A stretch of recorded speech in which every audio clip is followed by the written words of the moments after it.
someone who will bend over backwards to keep your word to somebody else, but whenever you set aside time for yourself, you just can't ever seem to keep your word to yourself? I want to talk to you today about how you can take your thoughts captive and learn how to master self-accountability. This is going to be a skill that is going to help you through all kinds of different avenues and areas of your life. So let's jump in.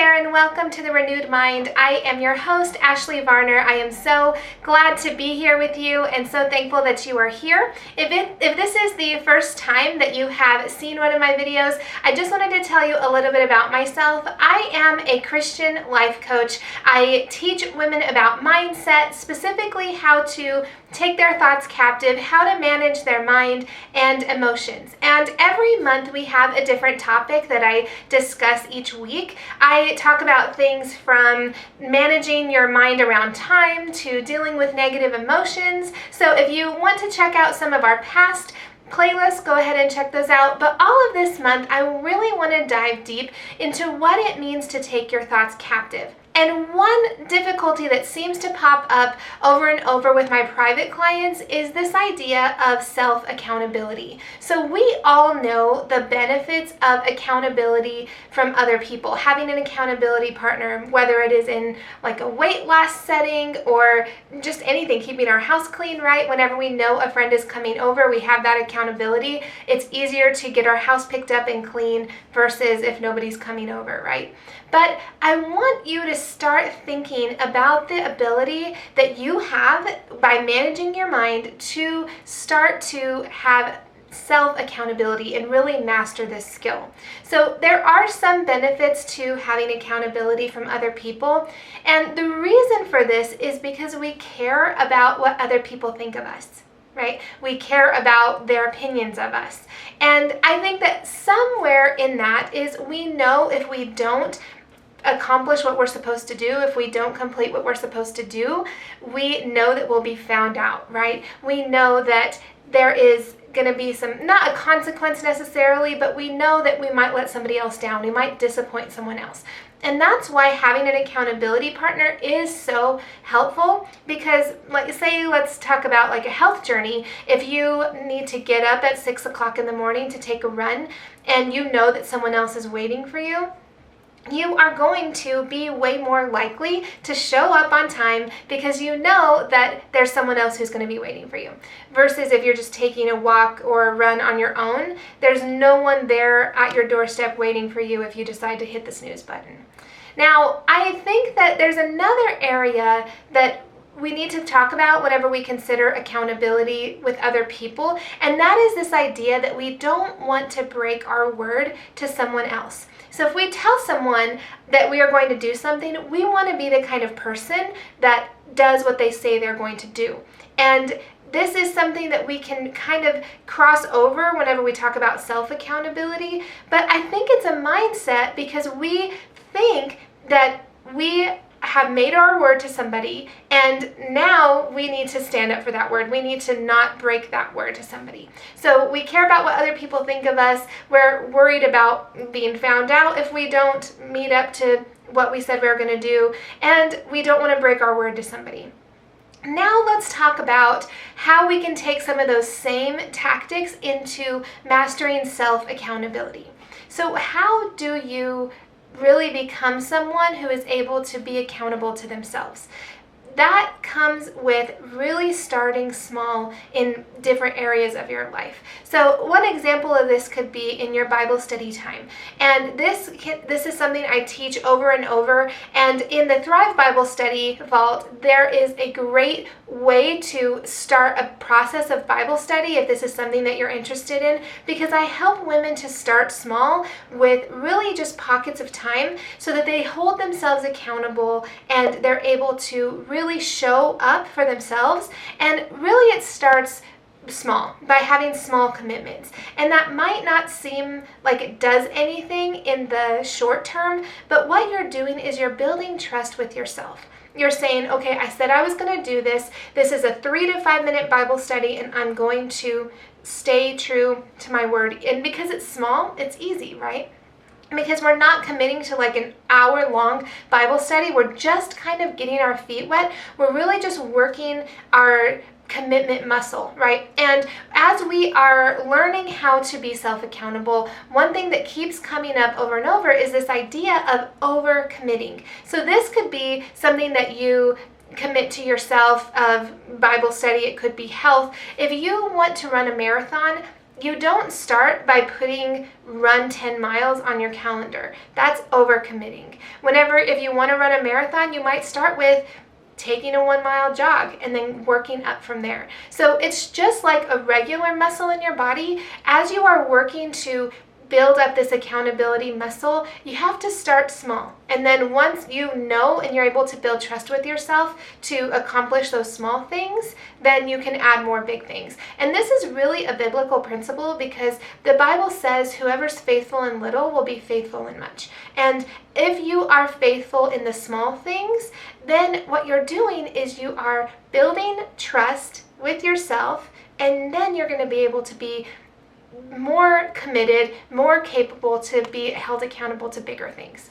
Now, I teach a lot about mindset, and I think that self-accountability is definitely all mindset, right? It's all our thoughts. So sometimes we think that the reason we don't commit to something is because of the circumstances that are impacting our lives. And really, your circumstances have very little to do with the way that you are feeling and the way that you're acting. So if you have a plan to do something and a circumstance comes in, you always have the choice to think about that circumstance differently so that you get a different result. And I think that one area where we can really start to think differently about staying committed and being held accountable to ourselves is to realize that just because other people won't, I guess, quote unquote, find out, or there's no immediate disappointment that we're causing other people, it doesn't mean that there's not consequences to not committing. So say, let's take that example of going for a run in the morning. If you are alone, it's just you, sure, no one's going to find out if you don't take that run, but I guarantee you, whenever you are running that race and you can't hardly run a mile, people are going to know that you weren't training, right? And so if you just think about that fact, that it's not just about the immediate consequence of somebody finding out, but there really is, just because no one sees it doesn't mean there's not going to be a consequence after the fact. I like to think about the many years that I would eat kind of in secret and not want to eat in front of people. I mean, I would eat normal meals, but if I was going to snack or something like that, I felt way more comfortable doing it privately because I thought if no one saw me, then there was no consequence. But really, as my weight ballooned up and up, it made a huge difference. And so people saw that. So even though they saw that I wasn't being accountable to myself. Now, the same is true whenever you're losing weight. So if you are working out and no one sees that, there's still going to be the benefit of that on the other end, even if you're the only one holding yourself accountable. It all comes down to changing your thinking. And that's why this episode is during the Taking Your Thoughts Captive, kind of a deep dive on taking your thoughts captive, because what you have to do is look at the motivation for what you're doing and then figure out what thought is driving that motivation. Because if you can change your thinking, you will change the way that you feel, your emotions, and your emotions automatically result in different actions or inaction. So if you are feeling tired and your thought behind that is, I've already worked hard all day, I don't want to go to the gym, you feel tired, it's going to cause you to sit down on the couch, right? If you had a long day at work and you think it's the same day, right, the same circumstance, and you feel tired, you can change your thinking to say, you know what, I had a long day at work. I know that going to the gym is going to help me relieve some of this stress and energize me. That's going to lead to motivation and then you actually working out. Now, I know a lot of these examples are with exercise because I think that's where a lot of us fall short whenever it comes to self-accountability. But really, any area of your life can benefit from you mastering the skill of holding yourself accountable. Because while I think it's great to have an accountability partner, at the end of the day, you're responsible for yourself, right? And so whenever God has placed dreams in your heart or really tasks in your hand, things that He wants you to do, you are held accountable for those things. And you can't go to God and say, well, I didn't have a friend to kind of push me forward, so I didn't do it. No, we have to learn how to be self-disciplined and really work at that self-control that's a fruit of the Spirit to say, I am going to do the things that I say I'm going to do. Now, I just want to end this video talking a little bit about how self-accountability changes who you are. It actually changes your identity. So whenever you become someone who can master this skill of being held accountable to yourself, of this self-accountability, what happens is you begin to become someone who does what they say they will do. Not just to other people, but to yourself. So if you know that you are going to say you're going to fast for 2 meals out of the day, maybe you're going to try intermittent fasting, because you've built up this skill of self-accountability, you know that you have made this word to yourself and you are going to hold yourself accountable. You're not going to break your own word to yourself. And this comes in really clearly whenever we are looking at things like self-care and rest, because if I make a plan to take a rest, to sleep in, if I make that plan ahead of time and I'm resting, but something comes up, am I really keeping my word to myself? So it's not just keeping your word on doing things and like having all these tasks and being productive, but it's also about the self-care aspect where I'm going to hold myself accountable to actually get the rest that I need. That means if it's 10 o'clock or 10:30 at night and I want to watch another episode of something, I will say no because I'm someone who does what they say they're going to do. And if rest is important to me and I say I'm going to go to bed at 10:30, then it doesn't matter what the cliffhanger was on the episode I just finished. I'm not going to start the next episode, right? So you can look at this from a lot of different areas in your life. Another area that really becomes beneficial whenever you're holding yourself accountable and you really learn how to keep yourself accountable without needing someone else to do that for you is that you realize the benefits of being honest with yourself. So I kind of alluded to this whenever I talked about training for a marathon, but if you know that you're not physically fit enough to run 10 miles, don't commit yourself to that. You can be honest with yourself and say, this is where I'm at, this is where I'm going to start. So often, sometimes in our 20s and 30s, we look at our Bible study time and we think, this is where I should be. And so we start to try and commit to this huge, where we are meditating for 20 minutes and then we're reading the Bible for 20 minutes and then we're praying for this amount of time and we have all of these things stacked up, when we need to be honest with ourselves and say, is this the season that I'm in? But also, is my spiritual life trained? Am I holding myself accountable enough that I know I can commit to this? Because I guarantee you that God is going to be pleased if you commit to 5 minutes a day and are consistent with that and then slowly build on that, than saying I'm going to read my Bible for an hour every day and then maybe do it for one day and then it kind of falls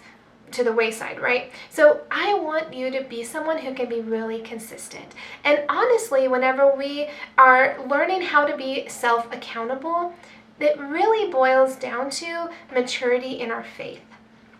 So let me explain what I mean a little bit by this. So being someone who does what they say they're going to do is a mark of maturity. And I say that it's maturity in your faith because whenever you say, this is the kind of character that I want to have, this is the kind of person that I want to be, and then you go out and live that out, that's what having mature faith is.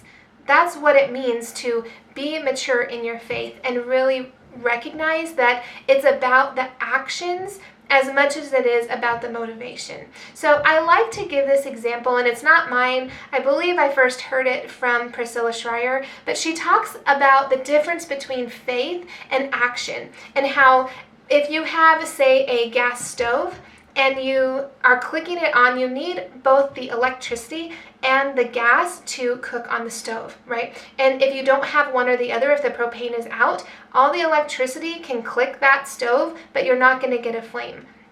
And if you have the propane but there's no electricity, you're going to have to come up with something else for energy, like a match or something, to start that stove. You need both. And so whenever you're thinking about maturing in your faith, don't think about it's just the mental side of faith, but being self-accountable is learning how to put your faith in action, and how to not just say something, that you say that you believe something or say that you're going to do something, but actually show it on the other end and do it. So I see this happen over and over in my own life, in the lives of my friends, where something is important to them and they don't just think about it, they actually do it. I have one friend who really felt like she was supposed to be involved in her child's public education, and she didn't just say it, she didn't just think it, she actually ran for school board and won and serves on the school board.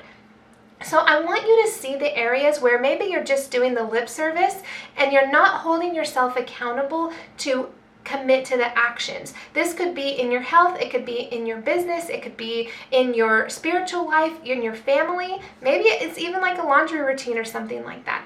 Self-accountability is a huge skill that is going to help you across the board. So I wanted to just really quickly mention a couple of resources that I have on this topic. The first is a free time management workshop called How to Create More Time.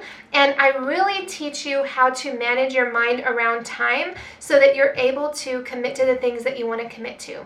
And the second resource that I have for you is a 6-week program called the Mindset Reset that is really an in-depth teaching on how your circumstances have very little to do with your emotions or your actions or the results in your life. So if you're interested in learning how you can kind of rise above circumstances in your life, that is definitely going to be a great program for you.